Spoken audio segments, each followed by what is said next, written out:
handbrake issues, adjustments and refurbishing the rear brakes with original parts on a SKODA FABIA Mark 1 99 to 2007. This is a rear disc brake model. Yours may be a drum brake, which is a completely different setup.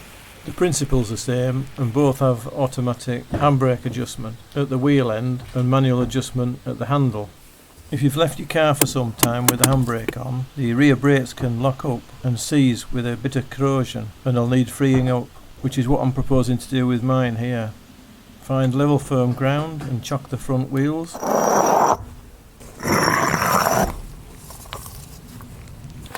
Jack the car up one side at a time.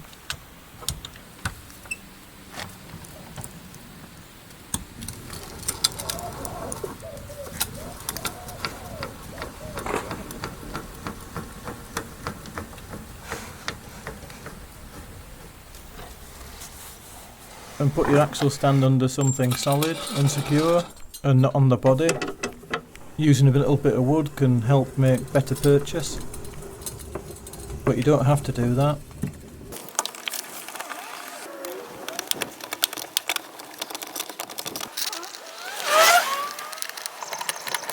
Make sure the axle stands are even, and I like to leave the hand jack in place as well.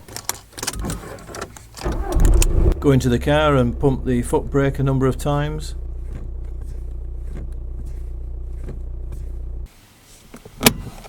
Then do the same with the handbrake.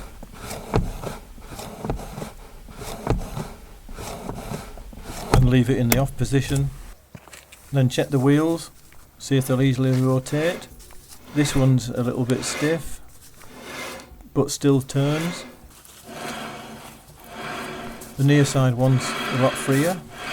Now I need to go underneath and have a look where the handbrake lever sits. Here's the cable guide bracket and the lever emanating from the bolt at the centre to the large nipple at the end of the cable. On the offside lever you can see that it's sitting just close to the stop, just here, where it's supposed to be between 1 and 2 millimeters approximately. And when I look at the near side lever, that's just off a bit. So there's a bit of an imbalance there, and the lever and cable are moving much freer compared with the very little movement on the offside lever. So there seems to be something awry on both sides. I can also see that the gaiter on the end of the cable has come loose, which will allow dirt into the cable guide. Put the handbrake back on and take the wheel off.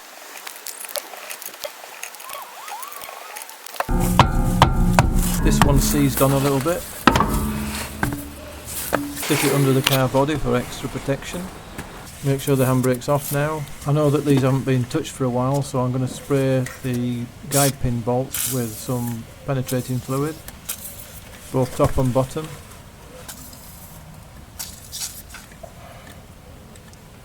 Let that soak in. Take the handbrake cable off first. Prise off the cable retaining clip.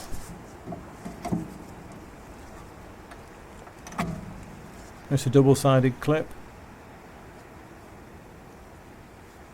To take the nipple out of the handbrake lever,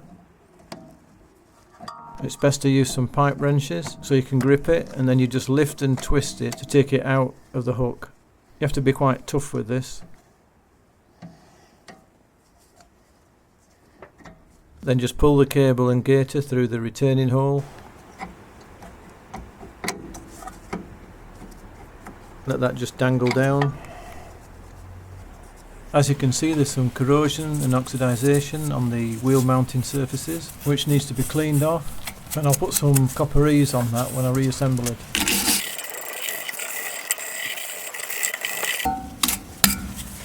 To take off the caliper you need a 15mm open-ended spanner so you can hold the guide pin, and a 30mm ring spanner for the bolt, but try not to use a 12-sided spanner as the bolts are very shallow and easily rounded off.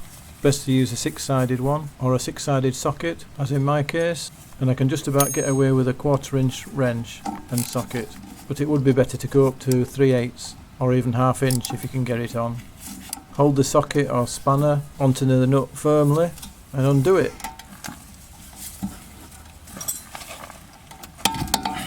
Like so.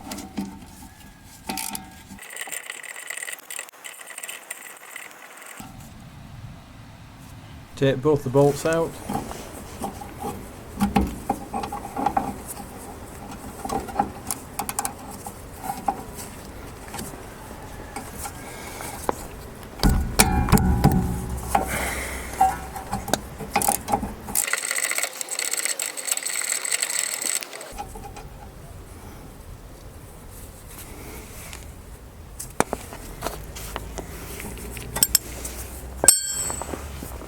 Just need to free the caliper up now. Looks like they're a bit tight, the guide pins. Have to get my spanner on that. That's well and truly stuck. Have to move it backwards and forwards slowly.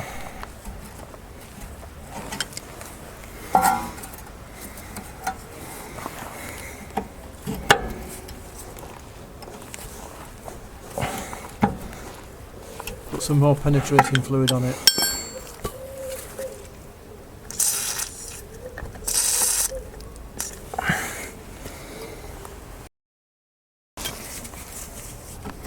There's a bit of French for you. What we need to do is just move the slide pin backwards and forwards, one bit at a time, and eventually it'll come out.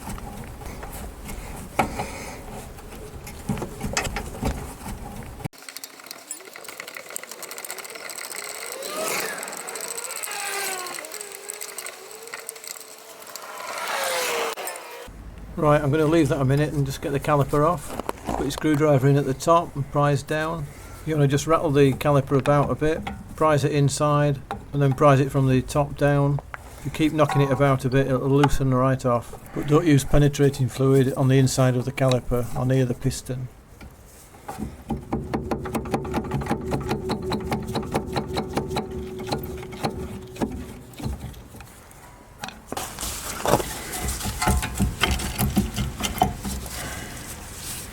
As I said at the beginning of the video, I'm going to use the original parts, as although they look a bit corroded, they haven't actually had a lot of use, both the discs and the pads.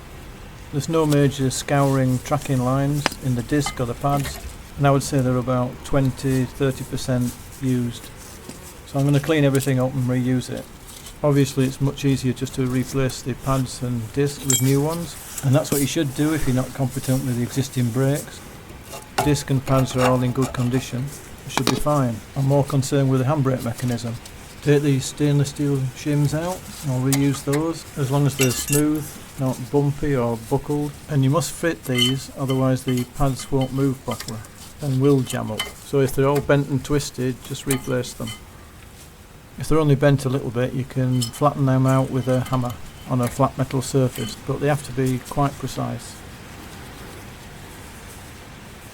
On its own, the handbrake mechanism lever seems to be working alright. It's springing back into place nicely. I'll just see if it moves the piston.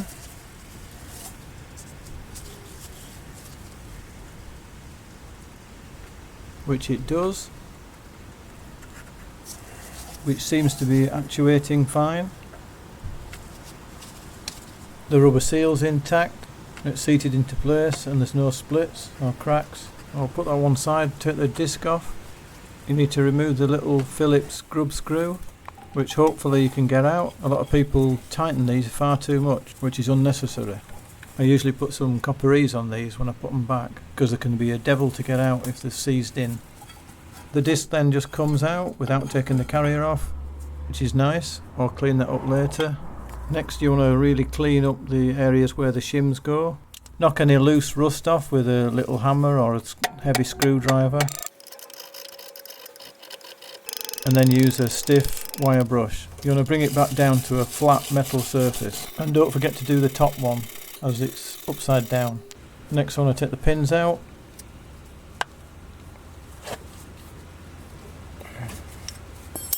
These look pretty bad. I need to clean these up with some emery paper. They need to be nice and smooth. This one is a little bit pitted, it's got some corrosion on it, but I'll use some emery cloth and bring that back down to the base metal.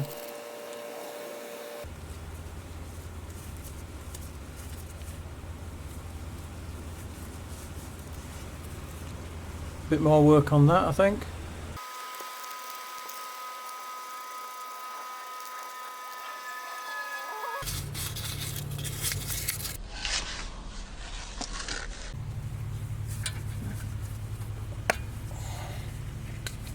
the top one's in better condition. That'll clean up nicely, and importantly the top one is a different shape to the bottom one, so you don't want to get them mixed up. Clean these rubber gaiters up using some washing up liquid.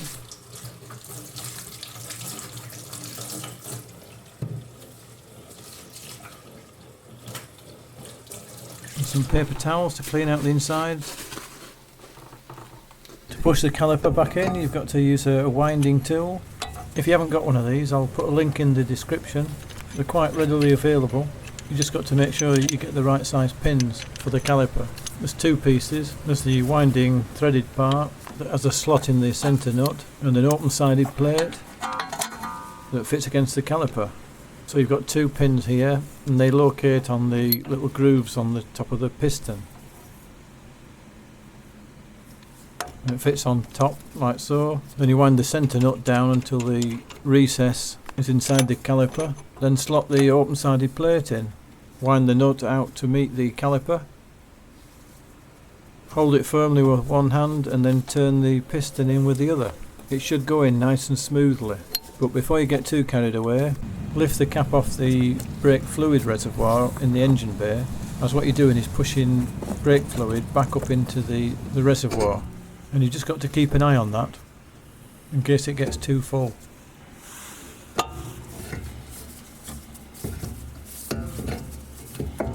And wind it back in until it stops.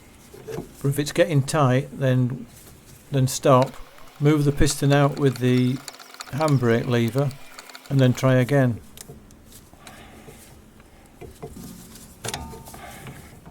When you wind the piston down, make sure the seal is seating nicely all the way around. If it doesn't, put a bit of brake fluid around just to lubricate it.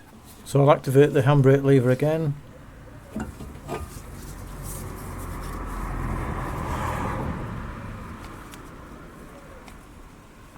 Which pushes the cylinder out, and then I'm going to repeat the process a few times just to make sure the cylinder moves freely.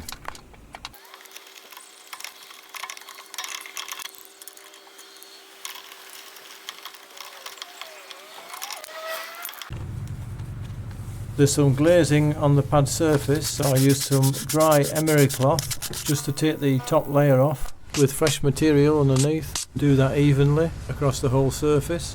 Now clean out the guide pin holes, ideally with a wire borehole cleaner, or you can use an old drill bit that'll pull a lot of the old debris out.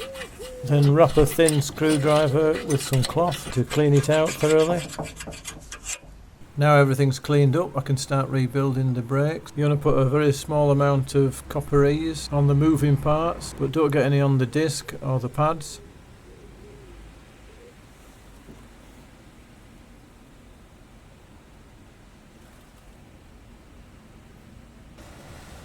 I'm also going to put some here around the hub flange to make sure the disc comes off and the wheel come off. Refit the disc and line up the grub hole screw. I like to put a bit of copper ease on that as well.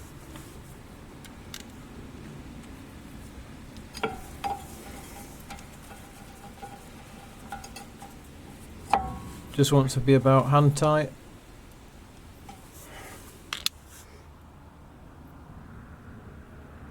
Push the shims into position.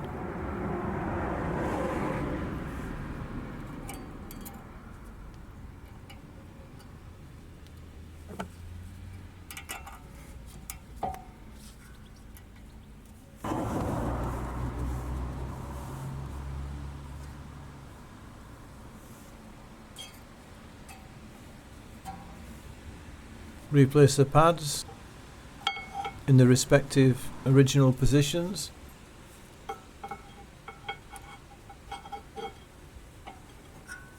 Refit the guide pins and gaiters, not forgetting to lubricate the pins, and you can use a specialist slide pin grease here which can be silicone based and be able to handle the high temperatures produced when braking.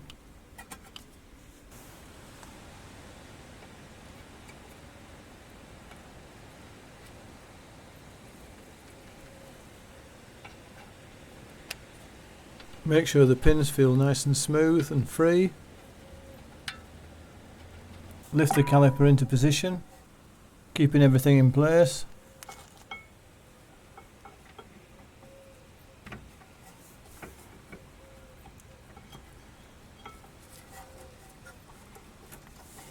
Put some Loctite on the caliper pin bolts and thread them in by hand. I should point out that this is the only place where you should really use new bolts, but I have to say that, don't I? Then I'm going to use my torque wrench to tighten them up to the correct torque, which I'll leave in the description.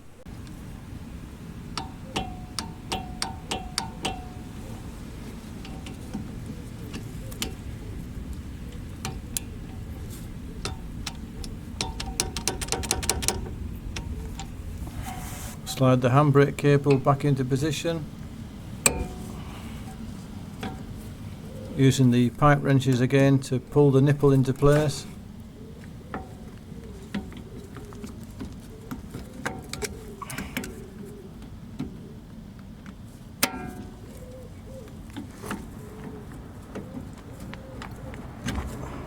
And we're done so far. All we've got to do is do the other side now. But first I'm just going to put kettle on and have a brew.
Handbrake mechanism's working perfectly.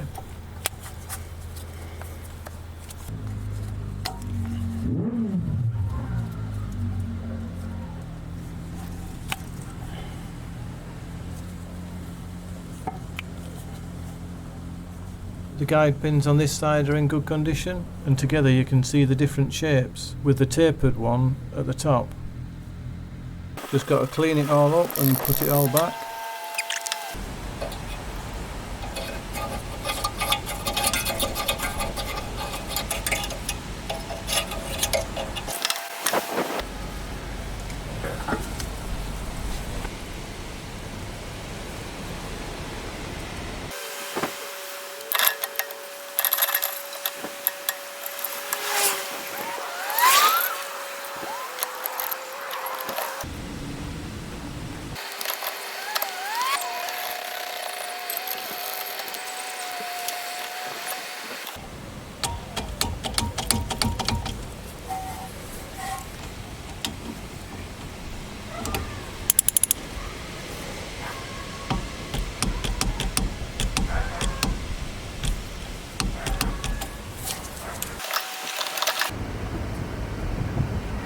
Now go inside the car and press the brake pedal a number of times so the pads can seat on the disc.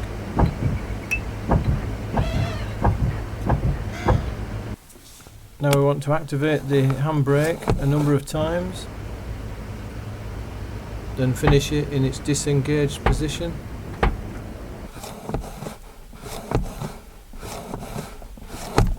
And turn our attention to the back of the centre console where the little ashtray is.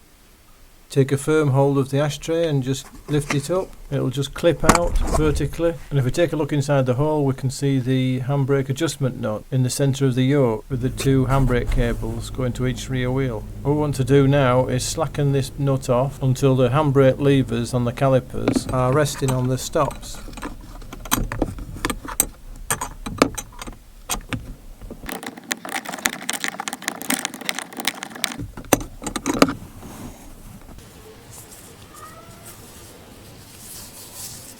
Now tighten the centre nut clockwise until the handbrake lever arms are about 1 or 2 millimeters from the stops, which I managed to achieve on the offside caliper.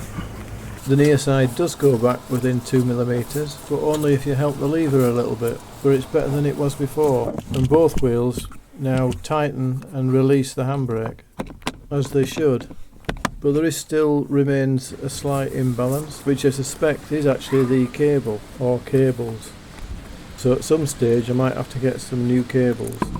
But there is a modification that you can do on these calipers, and that's to fit some external extra return springs. So I might try that. Anyway, I hope you found this useful, guys, or at least entertain you. And if you like the video, give us a thumbs up, I really appreciate that. And thanks to all the current subscribers for your continued support. I really need it at the moment, as I'm struggling with some health issues, but I will get on top of it and make plenty more videos for the channel. So I hope you can bear with me for a bit, until at least I start firing on all 4 cylinders again. Anyway, thanks again, and I'll see you on the next video.